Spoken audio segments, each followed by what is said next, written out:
All right, so before we watch this clip, we're going to be watching a clip here from a stream. Before we do that, I just want to give a trigger warning for the thumbnail. It's a very short bit at the beginning of the video, but the R slur is present. I don't condone it. I don't use it. I denounce it. I tell people around me, please don't use it. Like, it's making a comeback in, online conversations and stuff. I'll still never use it. And so just a trigger warning that it's there. We're going to watch this clip. I think it's quite interesting. It sort of showcases a bigger problem with the online discourse around what people value in characters. So let's take a look at this video. I'm going to give you a little backstory before we watch it. All right, so I believe this clip is from Flashcast, which is Yellow Flash's show.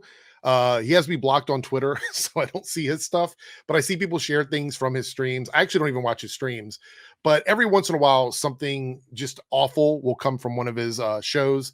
Not totally surprised. I think all of his streams are full of like toxic garbage stuff. But this one is quite telling because Dean Cain was there, and there's just like all of these opposing viewpoints happening in this very short clip. And again, it's very telling because it showcases the hypocrisy within this community and how bigotry against marginalized communities gets overlooked.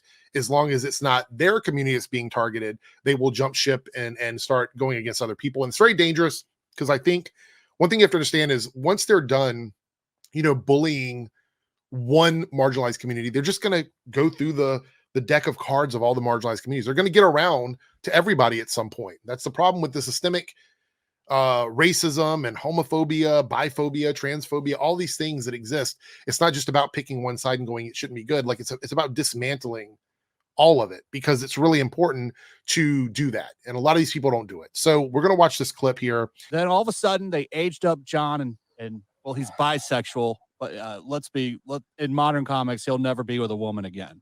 I want to point out that the thumbnail here that we looked at, it says Superman's gay son. He's not gay. He's bisexual. And I think it's an important distinction. I know that the straight community thinks that bisexual people are too gay for them. And it's a really bad place for bisexual people to be in because they are valid, they exist. And I think it's weird that it just gets, I don't know, it gets muddied. But John Kent is not gay. He's bisexual. All of a sudden they aged up John and well, he's bisexual, but in modern comics, he'll never be with a woman again. Well, it didn't bother me that he was bisexual or gay or whatever. It bothered me that they were. So Dean Cain is bothered that John Kent, not Clark Kent, that John Kent is bisexual. It keeps him up at night. Bothers him. That character is bisexual. Gay or whatever. It bothered me that they were kids. Like we're focusing on the sexuality of kids, and it's like every time with these left-wingers, why don't want to talk about this about kids? So again, hypocrisy here, and this is a good little comparison. So kids or teenagers being romantically involved over the years in comic books has always been a thing. Now, you can have an issue with that in general and go, I don't support comic books because of that, or have an issue with the way comic books portray it, but to single out only bisexual people or to single out only gay people or trans people, it's hypocrisy. It's a double standard and it's bigoted because this comparison is absolutely true. You compare this to something like Spider-Man. Spider-Man, for many years in the beginning, like he was portrayed as a teenage character and he had romantic relationships. Almost every superhero that was introduced as a younger character was involved with either some flirtatious / romantic relationship growing up in comics. It is very prevalent in comics. Not to mention how sexualized women are in general in comics. So to act as if this is the only time that this ever happens is when it's gay or bisexual characters is disingenuous because either you know better and you're purposely saying something other than the truth, or either you're a fake fan, you don't read comic books, and you don't know better. But again, as I've said before with this, if the end result is the same, I don't care which one it is because you know that it's an issue and you're still causing the problem. And now we're going to move on to Raging Rhino, one of the biggest idiots in this space. I mean, there's a lot of them, but he's one of the biggest ones. And he's going to say something really stupid and I'm going to debunk it. It's like, it was disgusting. So thank God I got out of there. They go for the kids because they're the only ones that they can get through to. They can't get through to the adults that have already, thought about this stuff. So they got to go through the next generation coming through, mold them, make them the way they want them to make them. Projection. It's just projection, because that is exactly what this community does with all the people that watch them. What they are doing is actively engaging in a younger audience, telling them to hate gay people, to hate bi people, to hate trans people, to hate women. This is what they do. That is projection. That is what his community does. He just doesn't like it because another community that has support, that has people that enjoy things that he doesn't like, they get content, and he wants to shut off that pipeline. He wants to stop that content from coming out because he has an issue with it, and therefore it doesn't need to exist. And this is the difference. As gay people growing up, we have to deal with all of this molding and pipeline heterosexuality thrown in our face, because that is what mainstream comics does. And it's still the most prevalent stuff in comic books. It's still the most prevalent stuff in media. They release information like this every single year about how much representation is done in media, and it's always a very small fraction of what overall media is. And when it comes to comic books, it's no different. When it comes to video games, it's no different. I did a breakdown on this before. So they act as if it's all over the place. But the issue is, instead of them talking about the comic books they love with the stories that would resonate more with what their values are, they go after marginalized stuff. And that is the issue. They're going after it. They could be talking about Clark Kent, Superman, but instead they're talking about his son, a bisexual character, as if somehow that reflects Superman as the Clark Kent Superman. And it's the same thing they do with Miles Morales and Spider-Man. It's all smoke and mirrors. And now Mark with the C is going to contradict what Raging Idiot said.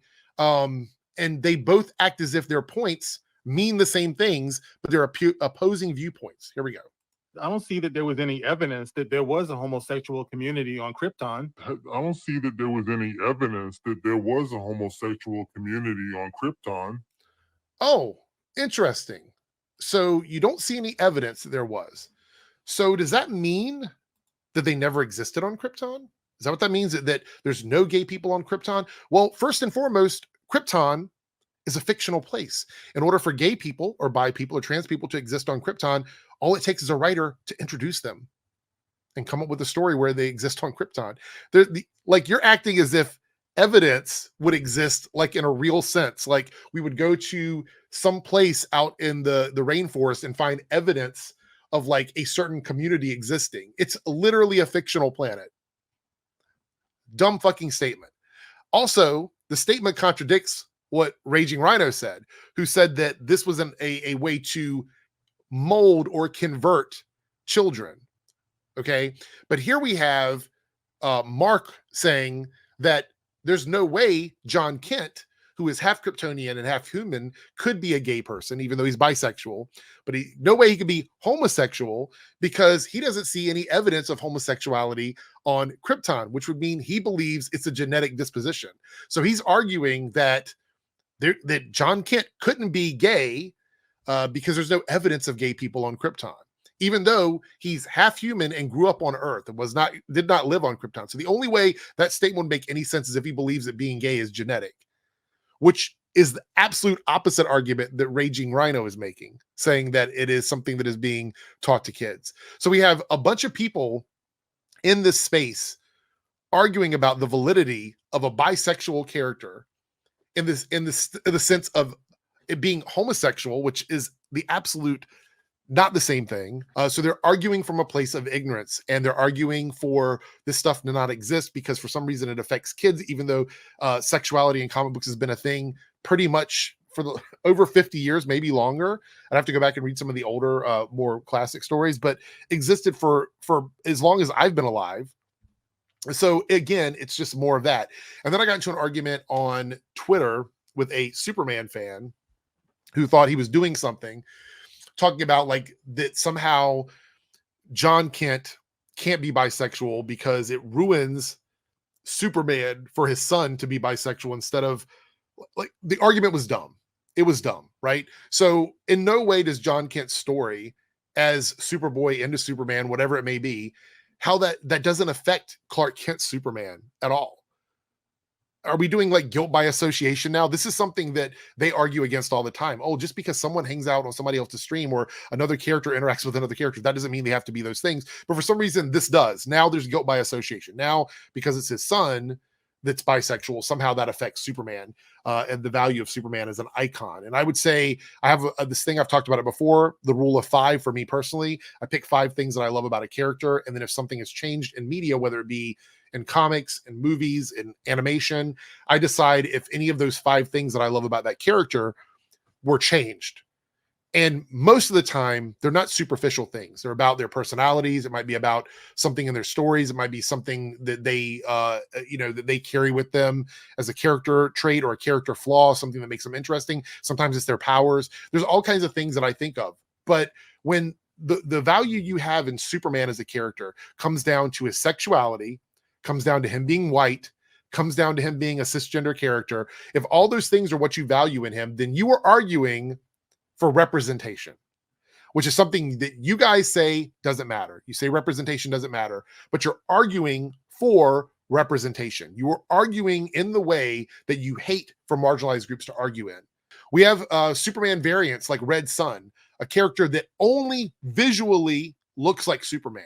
The character themselves vastly different, completely different from the way Clark Kent was raised in Russia, completely different set of values, all of that. Russian Superman. They have no issue with that. They have no issue with the core elements of who Superman is as a character. Clark Kent as a character, I should say. They have no issue with that because he visually still looks like Superman, straight, white superhero. They have no issues with that. So I'm going to say if you are looking to respect the characters you love at an even deeper level, come up with a list, 5, 10 points with them, and think about what it is you really, really love about that character.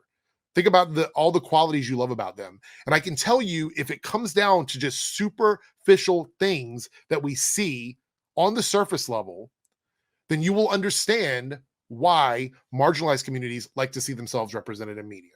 And I would also challenge you to dig a bit deeper and find things you love in that character that don't necessarily represent you, because that is something that marginalized communities have had to do for a really long time. So any character in that way, you have to dig a bit deeper. So I would challenge you to do that, to find things about those characters that dig deeper than just what's on the surface, so you can start to appreciate them a little bit more. And then we can talk about representation, because that's a whole nother thing to unpack.